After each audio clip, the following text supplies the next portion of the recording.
சில பேர் சினிமா புகழோடு வந்திருக்கிறாங்க, ஹீரோ என்கிற அந்த வேஷத்தோட வந்திருக்கிறாங்க. நாம எச்சரிக்கையா இருக்கணும்.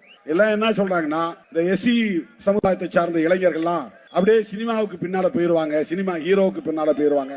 தலித்துகளை இந்துக்கள் தான் உலகநாயகன், மக்கள் நீதி மையத்தின் சின்னம், அவர்களின் ஆதரவு பெற்ற சின்னம், உலகநாயகனின் வாழ்த்துக்களை பெற்ற சின்னம், மக்கள் நீதி மையத்தின் நிறுவனர் உலகநாயகன் அண்ணன் கனகராஜ், திருமாவளவன், GR முத்தரசன், இவர்களை விட முதல்வர் வேட்பாளருக்கு ஆகச்சிறந்த தேர்வு விஜயகாந்த் என்று முடிவுக்கு வர காரணம் என்ன? முதல்வர் வேட்பாளராய் நிறுத்துகிற போது அல்லது பிரதமர் வேட்பாளராக அறிவிக்கிற போது ஒரு கரிஷ்மா இருக்கணுங்கிறது தான் உண்மை.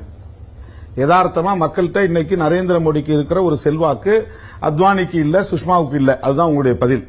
அதே மாதிரி தமிழக அரசியல்ல திமுகவையும் அதிமுகவையும் எதிர்த்து அவர்களை களம் காணுவதற்கு அடுத்த நிலையிலே